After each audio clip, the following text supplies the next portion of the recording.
안녕하십니까. 2023년 4월 20일 저병무 이펙트 시작하겠습니다. 자, 전당대회 돈봉투 의혹과 관련해서 이재명 대표와 송영길 전 대표, 신구 대표 간의 싸움으로 번졌다. 제가 이런 말씀을 어제 드린 적이 있었는데, 기존의 두 사람은 밀월 관계였습니다.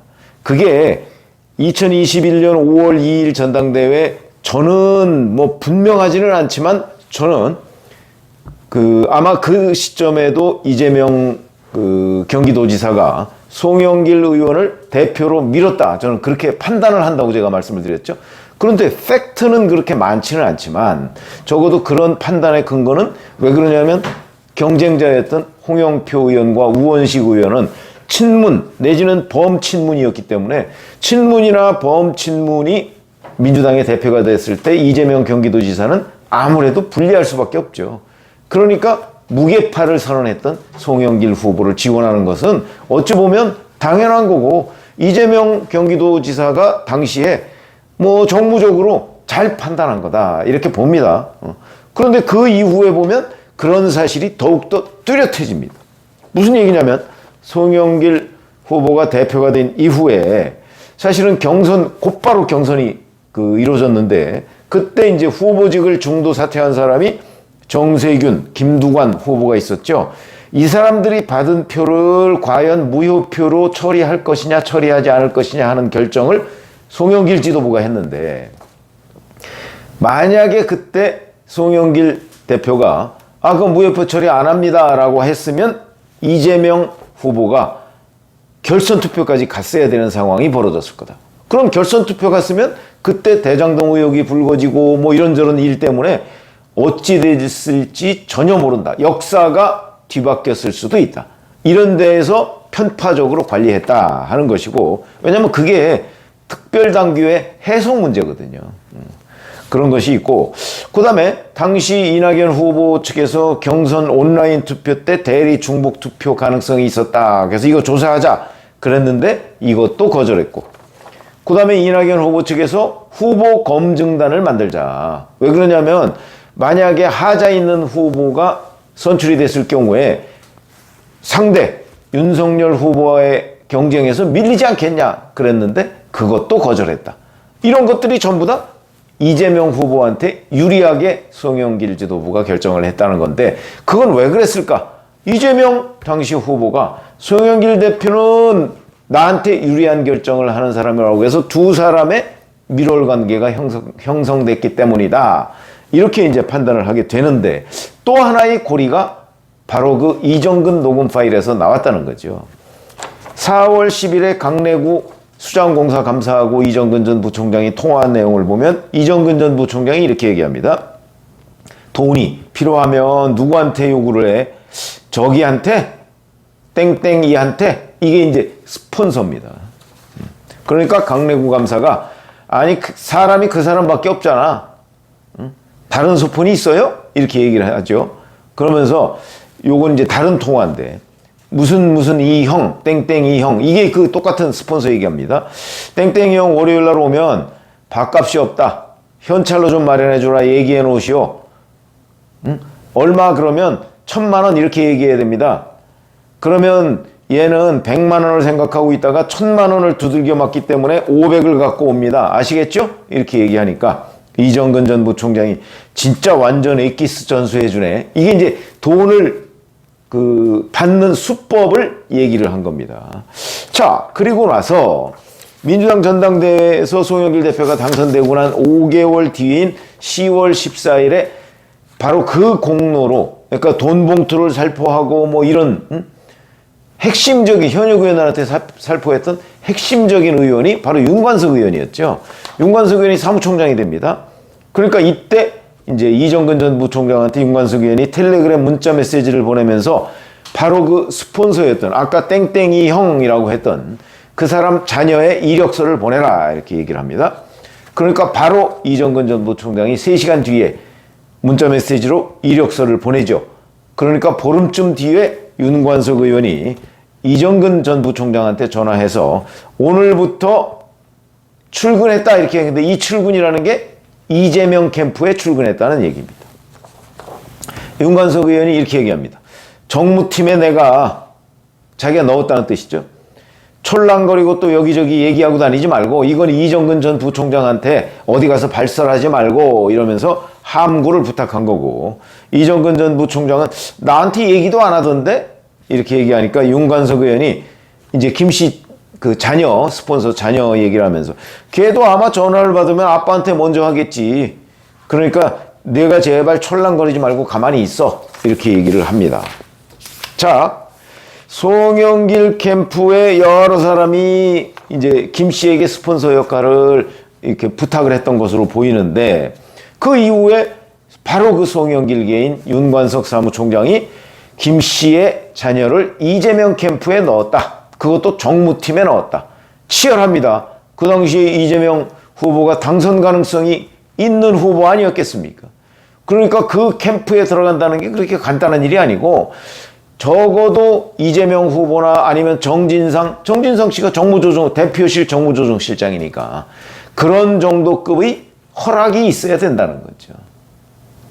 그러면 그 허락을 받아서 송영길계인 윤관석 사무총장이 바로 이 스폰서였던 김 씨의 자녀를 정무팀에 넣었다. 이런 얘기가 되는 겁니다.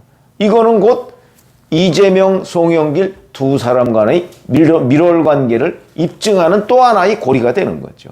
그러니까 윤관석 사무총장이 이재명 캠프의 정무팀에 사람 하나를 넣고 빼고를 할 수 있다는 얘기는 바로 이재명 캠프와 아주 끈끈하게 연결이 돼 있다 하는 그런 얘기가 되는 겁니다. 그러니까 이심송심 뭐 이런 얘기 그 2년 전에 전당대회를 그 전후해서 계속 나왔던 얘기인데, 그것이 입증되는 또 하나의 증거로서 우리가 충분히 파악할 수 있겠다.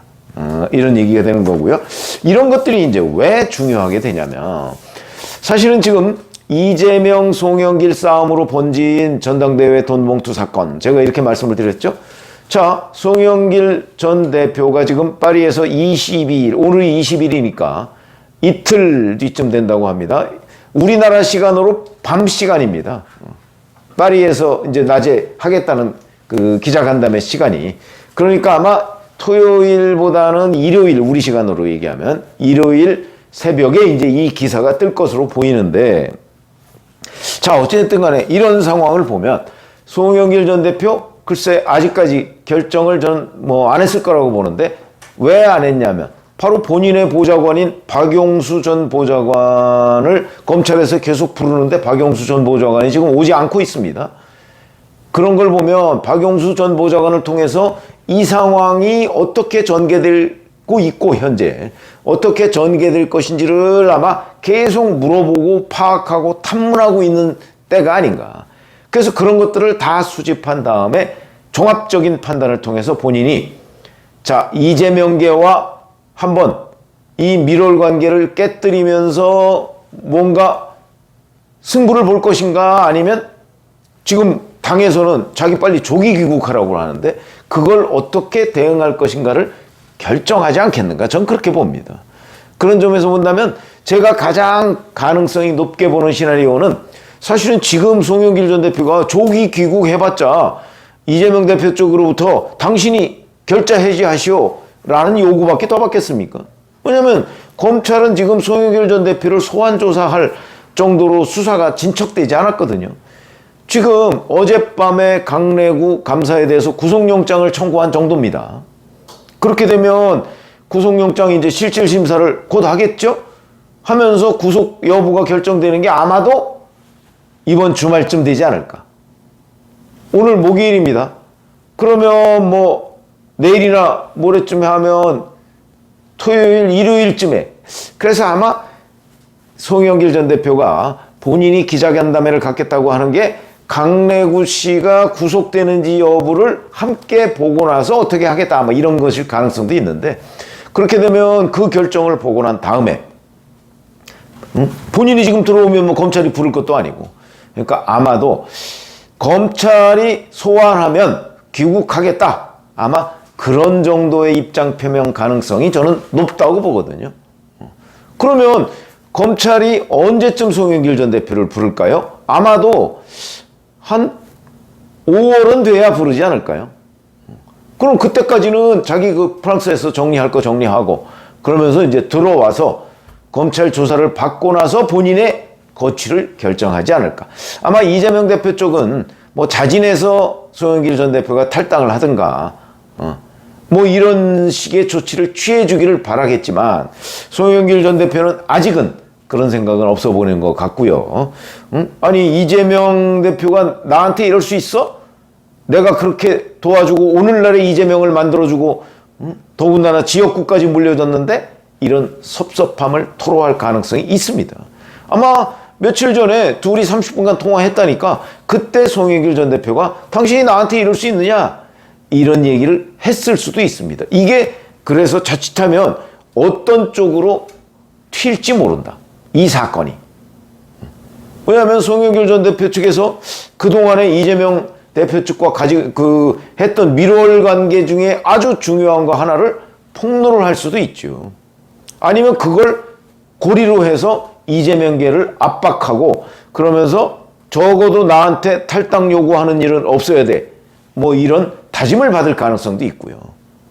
그러면 이제 그야말로 대단한 싸움으로 번지는 거죠. 건곤일척의 싸움이 되는 겁니다. 뭐 그런 것들은 제가 이제 가정을 전제로 말씀을 드리는 건데 어쨌든 간에 지금 현재 이재명 2심, 송심 이 수많은 증거들이 있는데 이정근 녹음 파일을 통해서 그 또 하나의 연결고리가 드러났다. 근데 우리가 지금 모르는 연결고리가 또 있을 수 있다. 그런 점에서 본다면 이재명 대표와 송영길 전 대표 간의 관계 이게 정말 화약고처럼 등장을 했는데 그 부분은 여튼 이런 것들이 하나 둘씩 쌓여서 아마 두 사람과의 관계가 폭발 직전까지 가면서 그 이후에 극적인 타협을 이룰 수도 있겠죠.